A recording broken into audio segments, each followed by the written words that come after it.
kau dengan dokter Jawa itu? Ia macam tukang sihir. Lama-lama kita jadi so Jawa semua. Udahlah, yuk kita babak tipu saja. Yuk.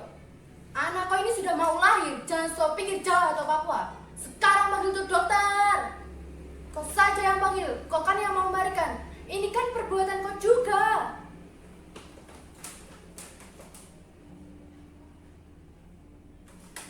Suara siapa itu? Masuk aja. Dini hari seperti ini tidak baik berada di luar rumah. Apa? Melahirkan? Ya.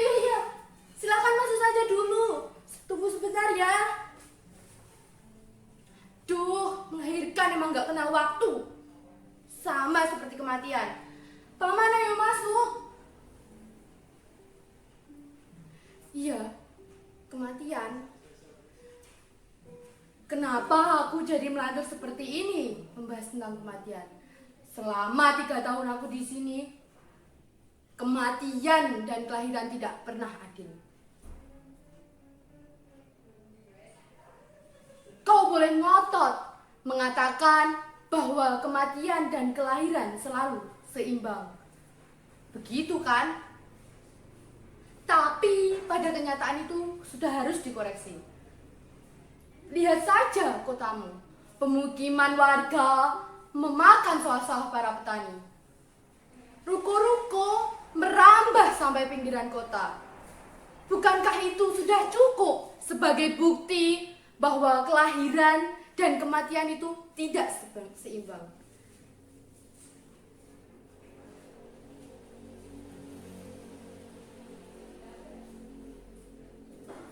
Sebagai orang Jawa yang mewarisi ajaran dari para leluhur, aku merasa dibukukan oleh kenyataan yang tidak sesuai dengan apa yang telah diajarkan.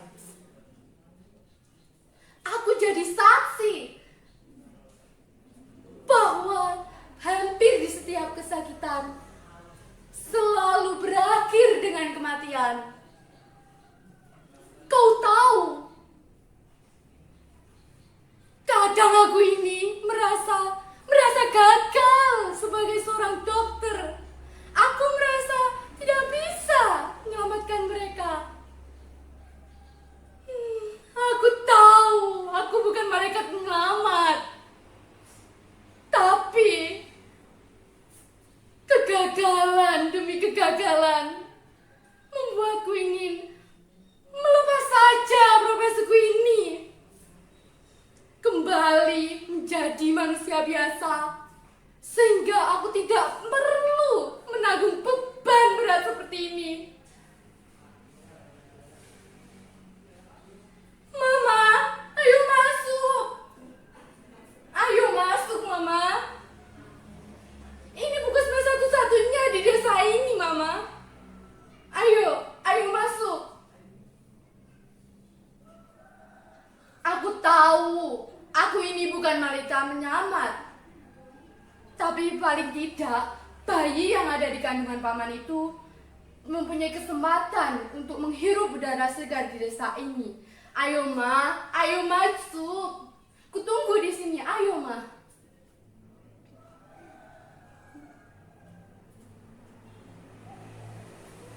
Padahal di desa ini banyak anak yang tidak bisa diselamatkan. Ya sudah dilahirkan saja. Banyak yang tidak memiliki kesempatan untuk. Kau tahu, sudah ada 61 anak yang meninggal di minggu ini. Kau pasti sudah tahu, ya kan? Bapak Presiden sudah menetapkan ini sebagai kasus gizi terburuk sepanjang sejarah bangsa Indonesia. Wah, kalau boleh aku bercerita, gini.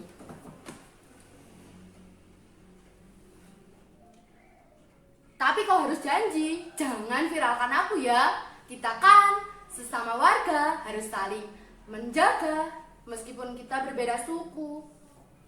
Janji? Oke. Jadi begini ceritanya. Dulu desa ini pernah kehabisan beras. Asal kau tahu, beras ini tidak tumbuh di desa kami. Jadi kita kalau mau memakan beras harus mengambil dari kabupaten menggunakan perahu. Ya, kurang lebih memakan waktu sekitar 2 hari. Suatu ketika, perahu itu menerabak batang kayu di sungai. Beras-berasnya hanyut dan orang-orangnya mati ditelan sama buaya. Kau tahu bagian lucunya apa? Orang-orang malah ramai-ramai datang ke puskesmas ini dan menuduh aku sebagai dalang di balik peristiwa itu. Bagaimana bisa mereka berpikiran seperti itu? Aku ingat Bapak Toga sebagai kepala suku berbicara yang paling kelas. Dokter, kau ini memang orang primitif, tapi kami jangan dibodohi. Kami ini sudah ingin makan beras sama seperti orang Jawa. Kami ini juga ingin modern toh, sama seperti dokter. Ya, aku memberanikan diri. Tapi si bapak gue langsung memerintahku untuk diam. Kau diam saja. Lebih baik kau minta itu presiden dan orang-orang Jawa untuk segera mengirimkan beras kepada kami. Kita ini kelaparan toh. Setelah itu, Bapak Toga yang dari tadi diam maju ke depan. Dia berkata seperti ini. Maaf Bapak Tibo, saya ingin berbicara. Dokter Rahayu ini dikirim dari Jawa untuk membantu kesehatan kita orang. Dokter Rahayu ini membantu kita melahirkan anak-anak. Jadi dokter Rahayu ini tidak punya hubungan dengan itu beras. Lele, bagaimana bisa seperti itu Toga? Dokter ini dari Jawa, so pasti dia punya beras. Tidak Bapak Tibo, aku memberanikan diri untuk berbicara. Saya ini dikirim dari Jawa untuk mengobati kesehatan para warga. Saya tidak punya beras. Meskipun terbatas, yang saya punya hanyalah obat-obatan. Sekarang begini, bagaimana kalau kita memberi satu untuk mengatasi ketidaksediaan beras ini? Hei, seenaknya kali kalau berbicara. Kau tahu, dulu ada yang pernah bilang kalau orang Papua ingin maju harus makan beras. Makan sagu itu hanya memperpanjang kependeritaan.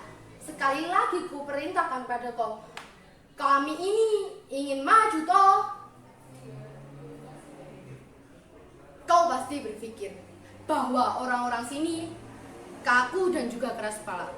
Itu kan? Tapi kalian salah.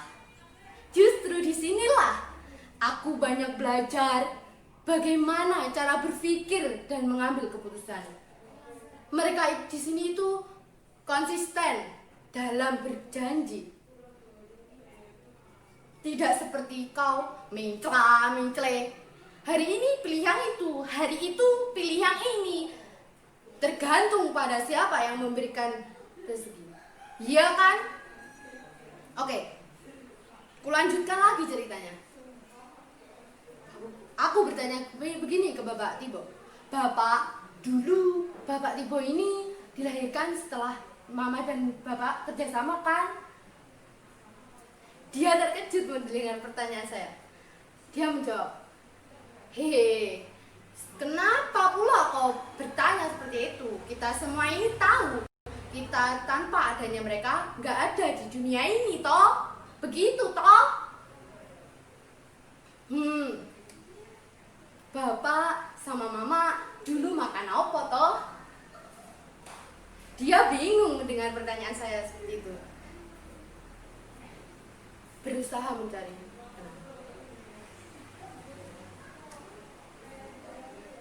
Ya, so pasti mereka makan sagu. Ah, dia sudah masuk ke jeratku. Langsung saja ku tarik itu jerat. Ketika sudah dekat, ku bisikan padanya seperti ini. Bapak Tibo, kalau dulu bapak dan mama makan beras, lalu kami orang kenapa tidak? Dia langsung bilang,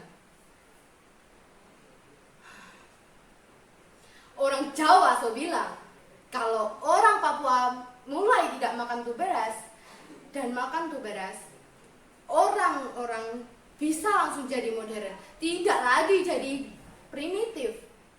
Ku kasih tahu ya sekali lagi kepada kau, kami ini ingin modern. Oh, begitu. Begini Bapak Toga. Untuk jadi modern, kita tidak harus makan beras. Orang Belanda saja tidak makan beras, tetapi makan gandum karena tumbuh di tanah Belanda. Kalau di tanah Papua ini tumbuh sagu, mengapa kita tidak memakan sagu saja? Kita bisa olah tuh sagu menjadi roti. Mana pula bisa begitu? Orang yang tadi diam tiba-tiba berbicara.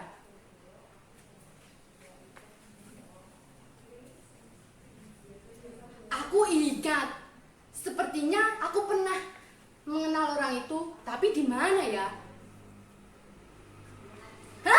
Aku ingat, orang itu pernah datang ke puskesmas malam-malam, menggendong temannya yang luka parah. Saat baru datang, dia bilang begini, "Dokter, kau jangan bertanya. Kau selamatkan saja ini kawanku. Kawannya luka parah, darahnya menguncur banyak sekali di dadanya. Kulihat ada peluru yang ada di dadanya. Di kursi ini, ku bilang begini, Bapak, teman Bapak ini luka parah, harus segera dioperasi. Saya tidak mempunyai alat-alat yang bagus. Saya sarankan Bapak segera membawa rumah sakit ke kabupaten, Pak. Kau tahu apa yang terjadi? Ada senjata yang akan ditonjokkan kepada saya. Aku sudah bilang, dokter jangan banyak bertanya, apalagi mau memerintahku. Sudah, lakukan saja apa yang dokter mau. Yang penting kawanku ini selamat."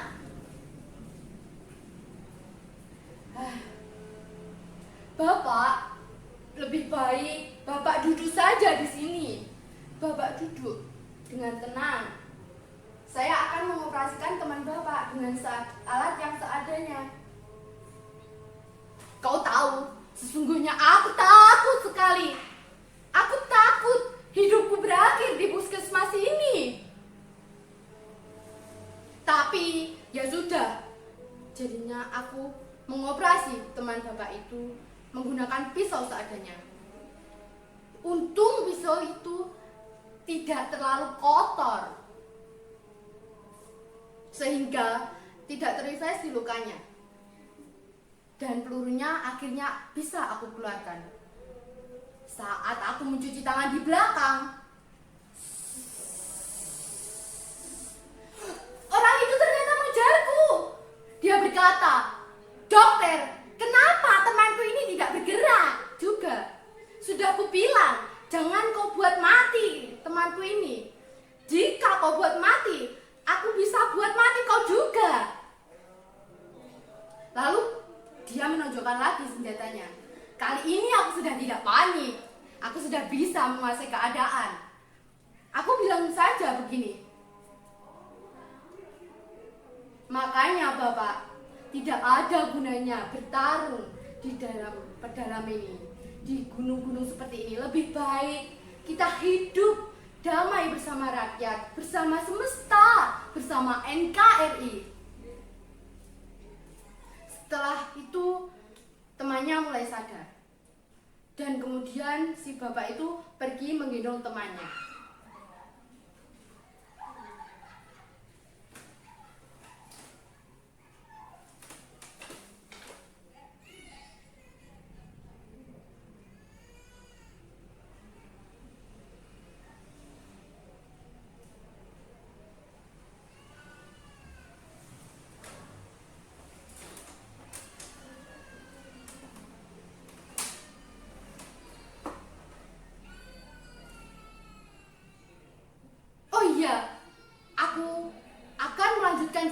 tadi. Sampai mana ya tadi ceritanya? Oh, sampai ada orang yang berbicara ya. Begini. Sagu apa lagi yang harus diolah jadi roti? Sagu kami ini sudah dimakan para tentara Belanda. Aku memberi saran dengan baik. Bagaimana kalau besok kita ramai-ramai pergi ke hutan, mencari sagu yang bisa diolah menjadi roti? Setuju? Keesokan harinya kita pergi bersama-sama mencari itu sagu.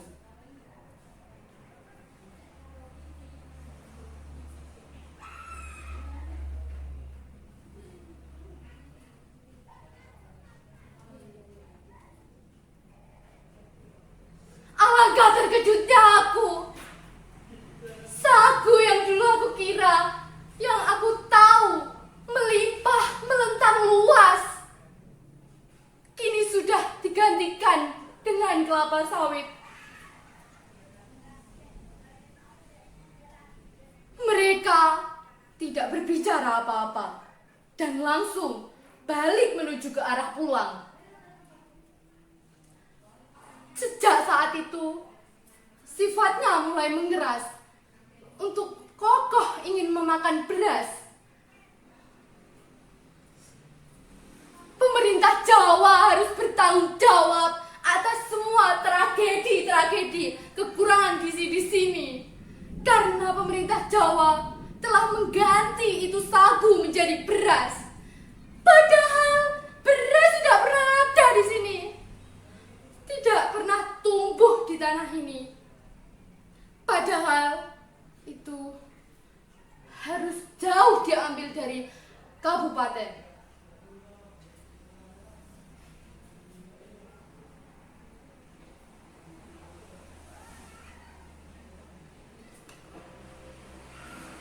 Aduh, Maman, kenapa tidak masuk? Ayolah, masuk. Ayo, walaupun keadaannya bayi itu mempunyai kesempatan untuk hidup. Ayo, Maman. Kenapa keras kepala sekali? Ayolah. Hidup.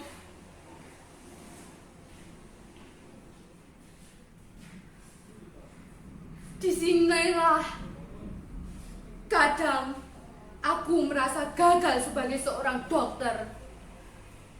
Di sini, di tengah kekayaan alam yang melimpah, mana mungkin terjadi gizi buruk?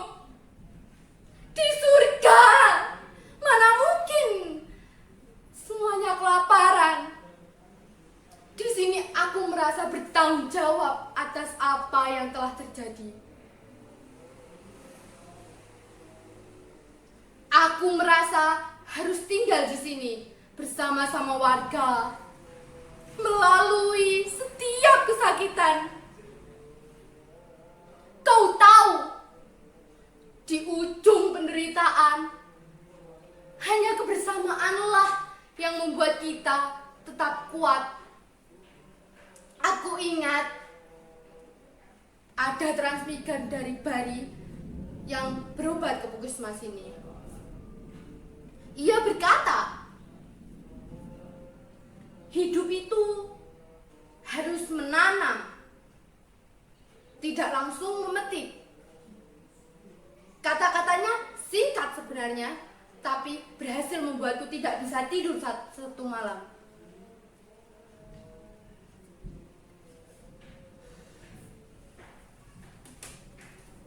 Suatu ketika, Bapak Timbo datang. Ia bilang, Dokter Rahayu, ini kami beras untuk dokter. Kami juga tahu dokter selama tidak memakan beras. Ternyata kami beruntung mempunyai dokter. Beras itu tidak ada di sini. Lalu dia mengundangku untuk datang ke pesta upacara bakar kayu. Sebenarnya banyak yang aku bingungkan.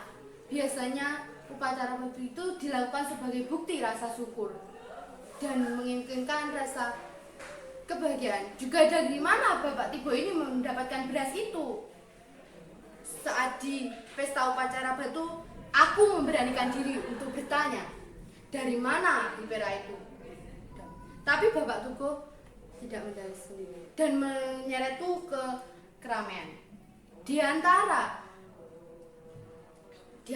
rakyat itu, aku mengenal seseorang transmigran dari balik itu bersama 5 temannya. Dia bilang, Bapak Tibo bilang seperti ini, dokter, inilah yang membantu kita, menyelamatkan kita dari kelaparan.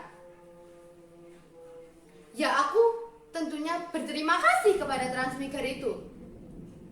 Transmigran itu malah menjawab, apa yang kita tanam itu semuanya untuk orang Indonesia. Kau pikirkan sajalah apa maksud kalimat itu. Sekarang aku mau ada basi